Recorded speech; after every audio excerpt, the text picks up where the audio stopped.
ರಾಮನಗರ ಜಿಲ್ಲೆಯನ್ನ ಬೆಂಗಳೂರು ದಕ್ಷಿಣ ಅಂತೇಳಿ ಮರು ನಾಮಕರಣ ಮಾಡ್ತೇವೆ ಅಂತೇಳಿ ನಾನು ಕೇಳ್ತೇನೆ ರಾಜ್ಯದ ಮುಖ್ಯಮಂತ್ರಿಗಳಿಗೆ, ಯಾವ ಸಚಿವರಿಗೆ ಏನ್ ಅನ್ನಿಸ್ತದೋ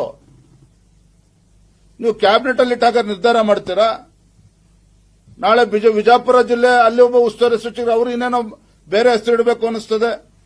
ನಾಳೆ ಶಿವಮೊಗ್ಗ ಜಿಲ್ಲೆಗೆ ಮತ್ತೆ ಅಲ್ಲಿ ಸಚಿವರು ಏನಾರೋ ಒಂದು ಸಲಹೆಗಳನ್ನು ಕೊಡ್ತಾರೆ. ಈ ರೀತಿ ಸ್ವೇಚ್ಛಾಚಾರದಿಂದ ಮಂತ್ರಿಗಳಿಗೆ ಖುಷಿ ಕೊಡ್ತದೆ ಅಂತೇಳಿ ಯಾವ ಹೆಸರುಗಳನ್ನು ಬೇಕಾದ್ರೂ ಬದಲಾವಣೆ ಮಾಡ್ತೀವಿ ಅಂತ ಹೇಳಿದ್ರೆ ಅದಕ್ಕೆ ಏನ್ ಸ್ಯಾಂಟಿಟಿ ಇದೆ? ಹಾಗಾದ್ರೆ ರಿಯಲ್ ಎಸ್ಟೇಟ್ ಒಂದೇ ಮಾನದಂಡ ರಾಜ್ಯ ಸರ್ಕಾರದ ತೀರ್ಮಾನಕ್ಕಾಗಾದ್ರೆ ಇವತ್ತು ನಮ್ಮ ಕಣ್ಮುಂದೆ ಇವತ್ತು ಎಲೆಕ್ಟ್ರಾನಿಕ್ ಸಿಟಿ, ಆ ಕಾಲದಲ್ಲಿ ಬಳಗಾರ್ ಅಂತಕ್ಕಂಥ ಒಬ್ಬ ಹಿರಿಯರು ಇವತ್ತು ಎಲೆಕ್ಟ್ರಾನಿಕ್ ಸಿಟಿ ಅಭಿವೃದ್ಧಿ ಆಗಬೇಕು ಅಂತ ಹೇಳಿ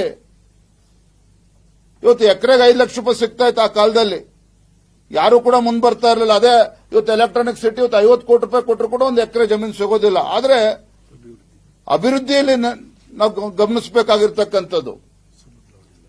so real estate cannot be the parameter for the development of the state. ನೀವು ಬರೀ ರಿಯಲ್ ಎಸ್ಟೇಟ್ ಮಾನದಂಡ ರಾಜ್ಯದ ಅಭಿವೃದ್ಧಿಗೆ ಅಂತ ಹೇಳಿದ್ರೆ ಆ ಭಾಗದ ರೈತರ ಪರಿಸ್ಥಿತಿ ಏನಾಗಬೇಕಾಗಾದ್ರೆ ಈ ರೀತಿ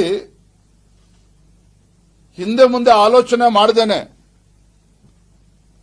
ಯಾರಿಗೋ ಖುಷಿ ಪಡಿಸಕ್ಕೆ ಅಥವಾ ಈ ರೀತಿ ನಿರ್ಧಾರವನ್ನು ತೆಗೆದುಕೊಳ್ತಕ್ಕಂಥದ್ದು ರೈತರಿಗೂ ಕೂಡ ಒಳ್ಳೇದಾಗೋದಿಲ್ಲ, ಅಲ್ಲಿ ಅಭಿವೃದ್ಧಿನೂ ಕೂಡ ನೀವು ಕಾಣೋದಕ್ಕೆ ಸಾಧ್ಯ ಇಲ್ಲ.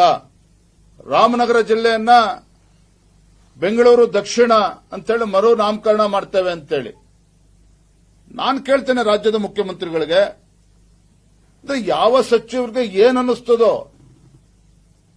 ನೀವು ಕ್ಯಾಬಿನೆಟ್ ಅಲ್ಲಿ ಇಟ್ಟಾಗ ನಿರ್ಧಾರ ಮಾಡ್ತೀರಾ. ನಾಳೆ ವಿಜಯಪುರ ಜಿಲ್ಲೆ ಅಲ್ಲಿ ಒಬ್ಬ ಉಸ್ತುವಾರಿ ಸಚಿವರು ಅವರು ಇನ್ನೇನೋ ಬೇರೆ ಹೆಸರು ಇಡಬೇಕು ಅನ್ನಿಸ್ತದೆ.